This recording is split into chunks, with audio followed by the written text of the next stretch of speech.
अब moral decisions पे बात करते हैं कि according to Sartre, what is the status of moral decisions under existentialism? So, in many existentialist thinkers, there is a tension between a relativist tendency to say that there is no objective basis for choosing or valuing one way of life more than another, and a recommendation of a particular choice or values. In Nietzsche's action, the latter was expressed in his vision of the Superman, or which is called Übermensch in German. ठीक है, तो सादा सी बात यह है कि जब हम एग्जिस्टेंशियलिस्ट थिंकर्स को देखते हैं तो वहाँ पर एक कॉग्निटिव डिसोनेंस हमें दिखाई देता है। वो डिसोनेंस ये है कि वो एक तरफ कहते हैं कि गॉड नहीं है, ठीक है, गॉड नहीं है, इट मीन्स कोई ऑब्जेक्टिव स्टैंडर्ड नहीं है ज़िंदगी की, कोई भी ऑब्जेक्टिविटी लाइफ में एग्जिस्ट नहीं करती। तो जब हम रेडिकल सब्जेक्टिविटी की बात करते हैं, जब हम कहते हैं कि हर चीज़ सब्जेक्टिव है, सब्जेक्टिव से मतलब ये है कि मेरी मर्जी की होगी, ठीक है, हर चीज़ को मैं अपनी मर्जी के मुताबिक अपनी अपनी मर्जी के सांचे में ढाल कर मैं उसे लेके चल सकता हूँ, ये है रेडिकल सब्जेक्टिविटी, या फिर हम कह सकते हैं टोटल सब्जेक्टिविटी।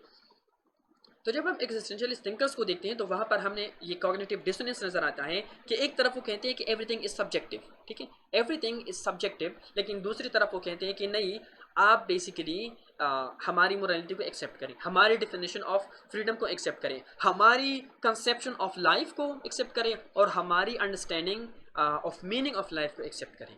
तो यानी इन वन सेंस वो कहते हैं कि हर चीज़ सब्जेक्टिव है, हर चीज़ रिलेटिव है। अगर हर चीज़ सब्जेक्टिव है, हर चीज़ रिलेटिव है, तो फिर हम आपकी फ़िलासफ़ी को भी एक रिलेटिव साइड पे रख के उसे रिजेक्ट कर सकते हैं। यानी हम कहेंगे कि भाई मेरी मर्ज़ी है, चाहे मैं एग्जिस्टेंशियलिज्म को एक्सेप्ट करूँ या ना करूँ, चाहे मैं आपको मोरालिटी को मानूँ या ना मानूँ, ये तो मेरी मर्ज़ी है, ठीक है। तो एक तरफ वो सब्जेक्टिविटी का दावा करते हैं, लेकिन एट द सेम टाइम वो कहते हैं कि हमें एक सेट ऑफ वैल्यूज़ को साथ में लेके चलना है। यानी हमें फॉर एग्जांपल आगे हम देखेंगे कि साख जो है वो बैड फेथ की बात करता है, बैड फेथ, ठीक है, यानी pretending to be something that you are not. तो अब इस तरह की फ़िलासफ़ी को हम किस तरह से कंसेप्चुलाइज करेंगे, specially in terms of good and bad, right and wrong. तो हमें एक टेंशन दिखाई देता है इन टर्म्स ऑफ मोरालिटी। एक तरफ वो कहते हैं कि रेडिकल सब्जेक्टिविटी है, लेकिन दूसरी तरफ जो है वो कहते हैं कि हमें एक स्पेसिफिक वैल्यू सिस्टम को अपनाना है, हमने लाइफ को एक स्पेसिफिक तरीके से लेके चलना है, ठीक है। तो एक तरफ सब्जेक्टिविटी, दूसरी तरफ इन अ सेंस एक सूडो ऑब्जेक्टिविटी या फिर क्वाज़ी ऑब्जेक्टिविटी हम कह सकते हैं कि वो हमें देखने को मिलती है। तो यहाँ पर एक टेंशन क्रिएट हो जाती है, एक तरफ सब्जेक्टिविटी, दूसरी तरफ एक टाइप ऑफ ऑब्जेक्टिविटी, ठीक है। तो अगर हम फॉर एग्जांपल माने कि हर चीज़ सब्जेक्टिव है, everything is subjective, everything is relative, तो फिर हम ये एक सिंपल सा सिनेरियो रखते हैं अपने सामने कि जैसे नीचा जो है वो अपनी सुपरमैन की बात करता है, उबरमेंश की। तो वो कहता है कि उबरमेंश वो इंसान होगा जो अपनी मोरालिटी बनाएगा, जो लाइफ को अपने मुताबिक, वो अपनी ज़िंदगी अपने मुताबिक जिएगा, ठीक है।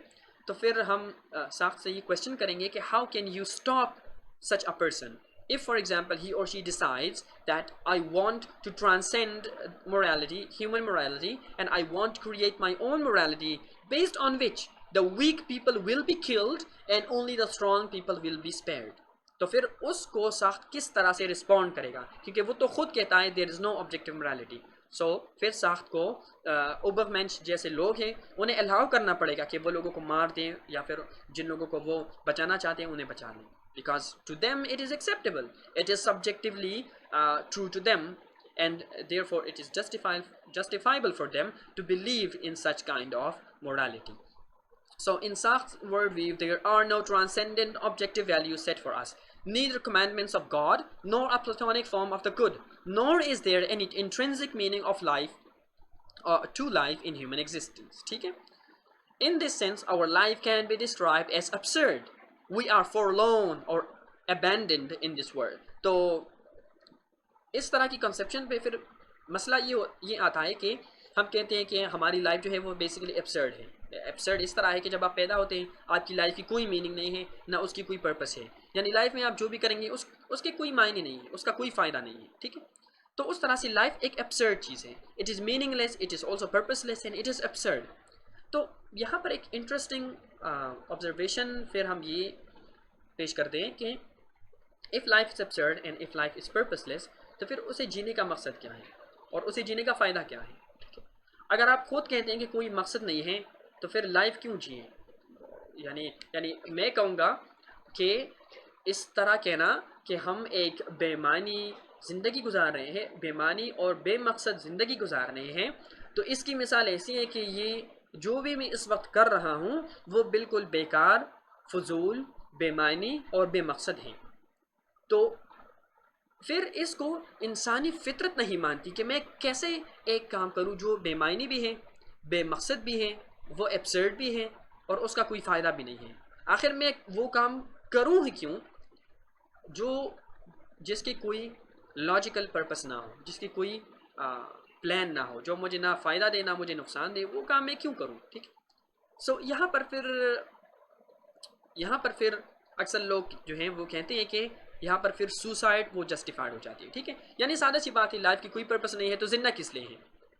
लाइफ की भाई आपकी ज़िंदगी का ना कोई मकसद है, ना उसका कोई मतलब है, तो जिंदा किस लिए हो फिर?